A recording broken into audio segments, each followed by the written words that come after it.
How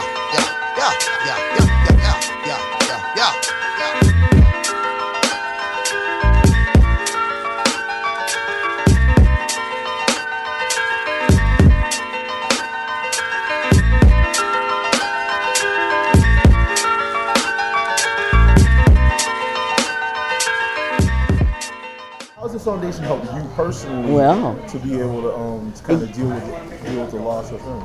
Well, you know, I really haven't looked at it as a loss. It's like very, very real in my life, you know, and I talk to him. You know, if you came to my living room and dining room, you know that it's like a museum in there. You know, it's pictures, every wall is Dilla. Dilla and his achievements, and from the top of the walls to the floor, you know, Dilla all day. And actually, it's a strange thing, but certain portraits that I look at and that he's looking back at me. You know, I just really feel that his presence and all I do, and because of the music and because I have access to his music, it's like he's very much alive. And you know, he was my support system. You know, some people have it where their spouse is their support, but Dilla was my support system since his teen years.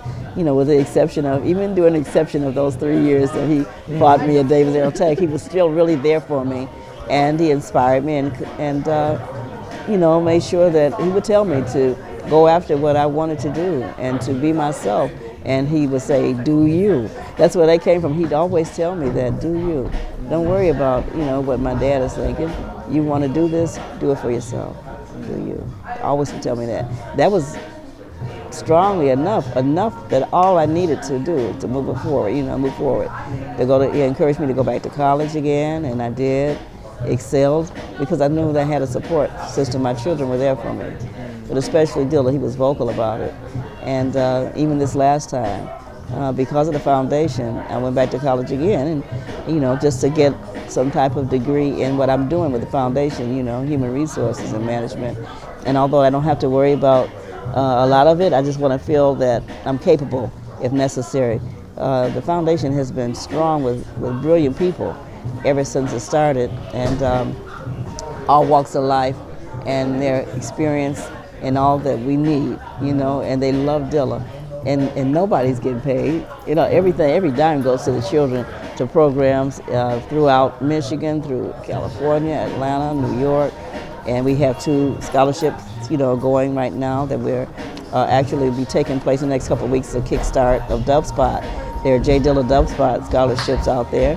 And then we have, this year we have so many things planned, working and going into the public schools and giving back. And we have teachers that are interested in doing things, but no funding, you know, so there we go. You know, where you see the need, the responsibility becomes yours. I'm in the process of trying to get a home base for the foundation, and that purpose of that building will be partially to be a hip-hop museum, but not to wait until the artist has passed on. I think that it's important to hold people up in their lifetime. You know that old saying about give me my flowers while I yet live, and that is so true about the accolades given. Afterwards, they don't know. Dilla knew that I would do, you know, he prepared me, tried to prepare me before he passed on to be that link. But I was in denial because of course I wanted him to be well tomorrow, you know, I'm like, oh, don't worry, you're gonna get right, you know, and take care of this business yourself.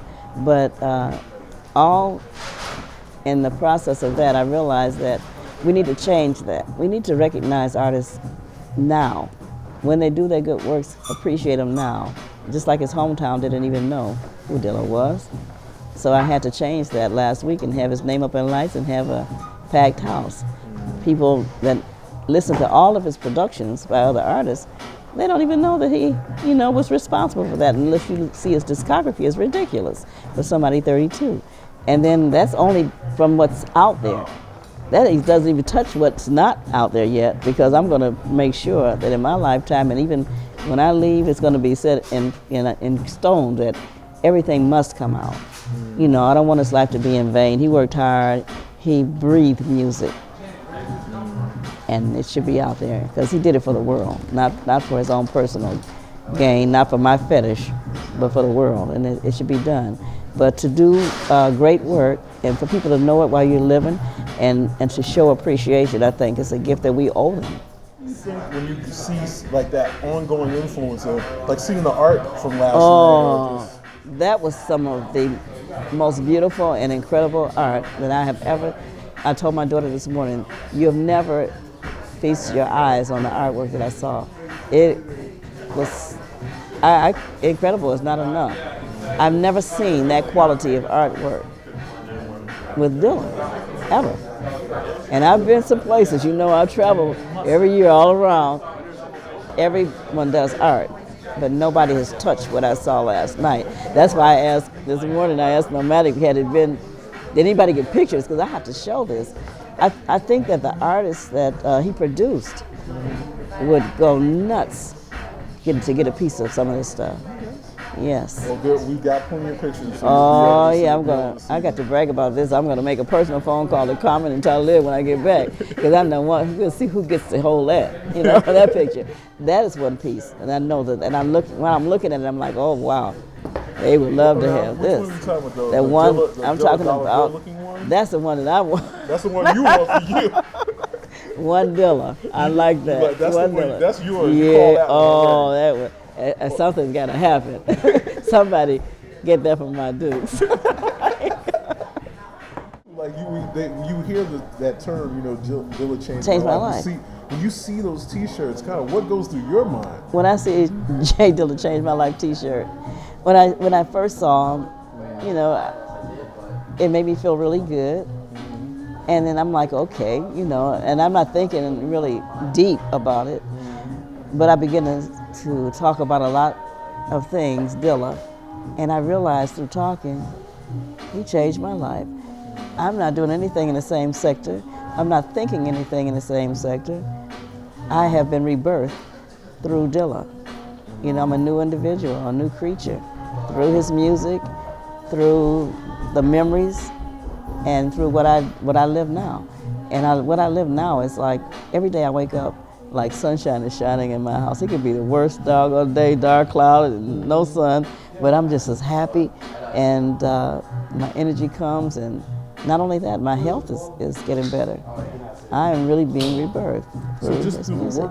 Through the work that I'm doing, it has changed my mindset. It has made me realize how wonderful music is still, just like it carried through in my youth. It's changed me, and I can feel people, read people, and enjoy life. Life has a new meaning, and it's because he's changed it. You know, he's like, well, you've done enough of this. It's time to concentrate on your passion, and my passion has always been music. So I'm realizing it now, because I'm free to do that now. I've accepted that this is my new lot in life, and then I'm holding him up and showing honor to the work that he did, and appreciating my gift, because my gift from God was Dilla. It just opened up new avenues for me. I didn't get to enjoy it while he was here as much as I do now, but I appreciate so much of it. And you know, it's a wonderful thing to be rebirthed. You know, sometimes we look at it as being born again through Christianity or something, you know, belief system. But we can be rebirthed by anything in life if we set it as a passion. We have greatness, and you know, as our culture itself, we're profound people, you know, and we have so many things that we can do and change into things that inspire somebody else, you know, and it's time for us to wake up and share. It's time for us not to be afraid of what we have, because sometimes we're afraid of our own gifts, you know. It's like, oh my God, you have an idea, and you know it's magnificent, but you're afraid. You're like, oh my God, nobody will believe this, or they won't want to go for this. But there's somebody else that's waiting on the other end, waiting for you to say, I think, and they share that thought together and then make it happen.